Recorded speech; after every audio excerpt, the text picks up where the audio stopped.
আমার ভাই একজনের বাসা থেকে বের হইছে আর ফিরে নাই। আমার ভাই লাশটাও ফিরে নাই।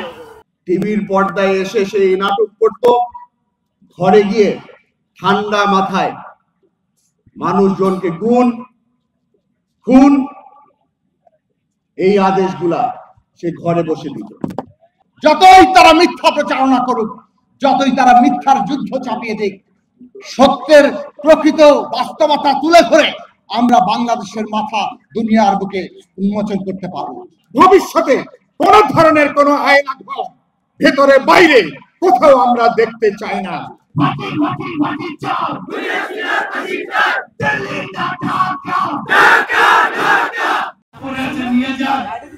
আমার ভাই পাইছে একটা ছবি, পাইছে একটা ভিডিও আর বেয়ারিশ সার্টিফিকেট।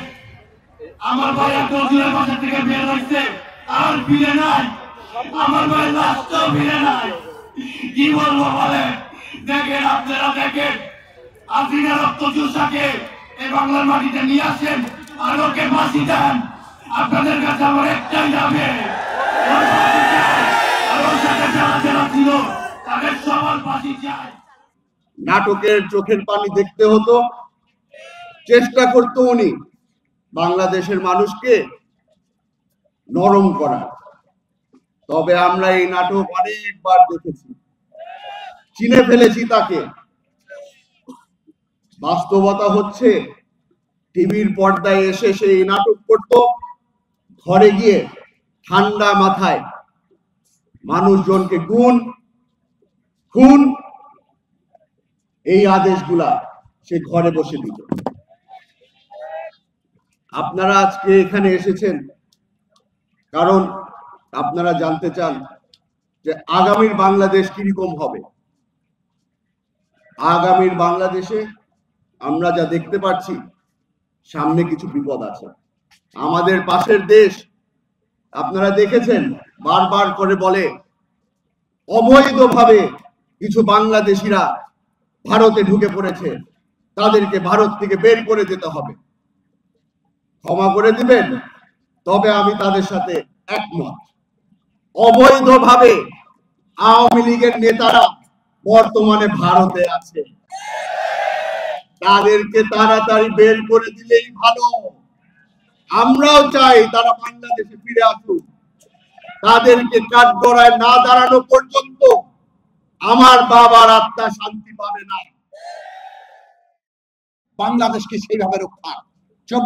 চট্টগ্রামে আমরা দেখেছি কিভাবে একজন আইনজীবীকে হত্যা করে একটা সাম্প্রদায়িক উস্কানি তৈরি করা হয়েছে। চট্টগ্রামের মানুষ সেই উস্কানিতে পা দেয়নি, ধৈর্য, সম্প্রীতি আর নিরাপত্তার জায়গা দাঁড়িয়েছে। ওইটাই এখন বর্তমান বাংলাদেশের শক্তি। আসুন সকলে মিলে সকল ষড়যন্ত্র উস্কানি নস্যাৎ করে দেই। সাম্প্রদায়িক উস্কানির বিরুদ্ধে সকল মানুষের নিরাপত্তা, মর্যাদাকে আমরা সামনে ধরি। সেটাই আমাদের বাংলাদেশের ভবিষ্যতের যাত্রাবিন্দু হবে। এই ভবিষ্যৎ বাংলাদেশ যদি আমরা করতে পারি, তাহলে আমরা এই যে আজকে অসত্য, এই অসত্যকে মোকাবেলা করতে পারবো।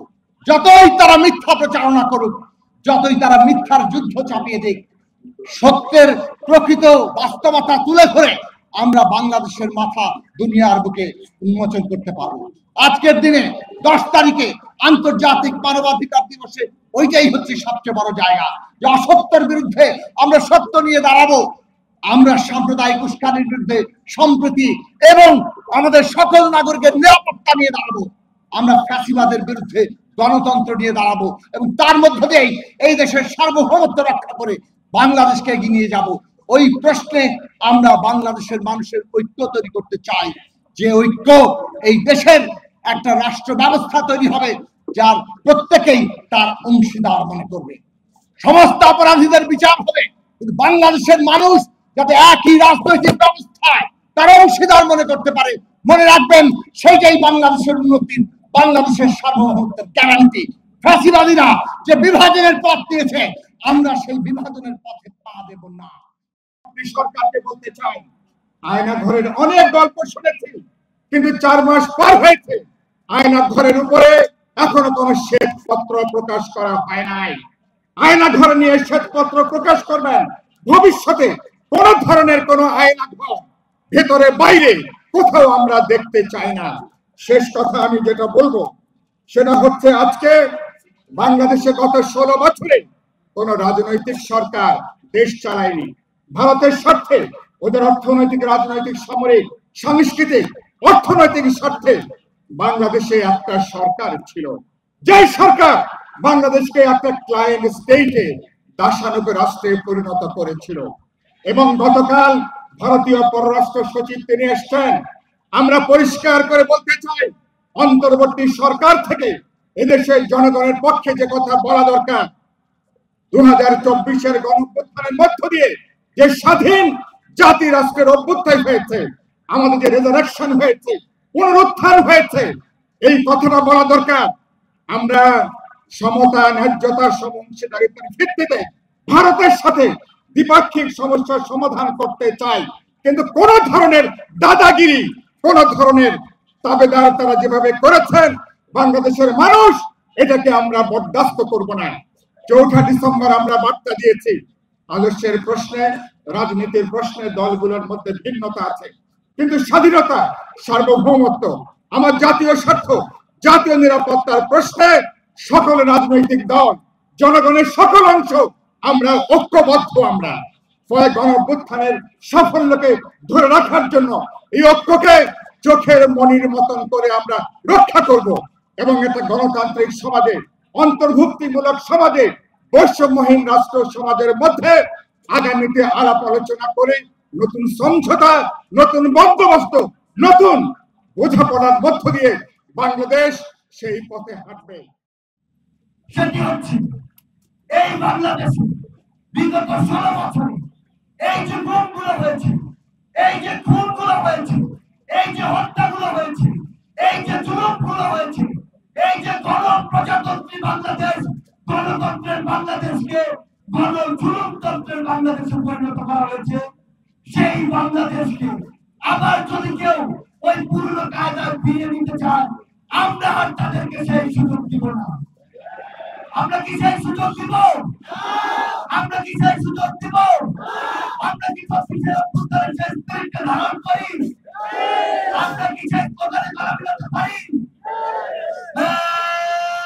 ফাঁসি ফাঁসি ফাঁসি চাও, ফাঁসি চাও, ফাঁসি চাও, ফাঁসি ফাঁসি ফাঁসি চাও, ফাঁসি ফাঁসি ফাঁসি চাও, ফাঁসি চাও, ফাঁসি চাও, ফাঁসি ফাঁসি ফাঁসি চাও, ফাঁসি ফাঁসি ফাঁসি চাও, ফাঁসি চাও, দিল্লি না ঢাকা, ঢাকা ঢাকা, দিল্লি না ঢাকা, ঢাকা ঢাকা, ক্ষমতা না জনতা, জনতা জনতা, ক্ষমতা না জনতা, জনতা জনতা, দিয়েছি রক্ত, আরো দেব রক্ত, আরো দেব রক্ত, দিয়েছি রক্ত, রক্তের বন্যায় ভেসে যাবে অন্যায়, ভেসে যাবে অন্যায়, রক্তের বন্যায়, আবু সাঈদ মুক্ত, শেষ হয়নি যুদ্ধ, শেষ হয়নি যুদ্ধ, আবু সাঈদ মুক্ত, সাইফাসি মুক্ত, শেষ হয়নি যুদ্ধ, শেষ হয়নি যুদ্ধ, আবু সাঈদ মুক্ত, আবু সাঈদ মুক্ত, শেষ হয়নি যুদ্ধ, শেষ হয়নি যুদ্ধ, আবু সাঈদ মুক্ত। আমাদের যুদ্ধ শেষ হয়নি, আমাদের লড়াই শুরু হয়নি। আমরা আমাদের লড়াইয়ের মাতৃত্বকে অতিক্রম করেছি। আমরা বিশ্বাস করি ক্ষুদ্র ব্যক্তি স্বার্থ, দলীয় স্বার্থ, অন্য স্বার্থগুলোকে একপাশে রেখে 24-এর অভ্যুত্থানের মতো আমরা আবারও ঐক্যবদ্ধভাবে ওই প্রার্থীদের বিরুদ্ধে রাজপথে থাকতে পারি। তবে আমাদের যে বিজয়, আমাদের যে লড়াই, আমাদের যে সংগ্রাম, সেই সংগ্রামের বিজয় আবশ্যক। আমাদের আবারও দেখা হবে রাজপথের কোন লড়াইয়ের অথবা বিজয়।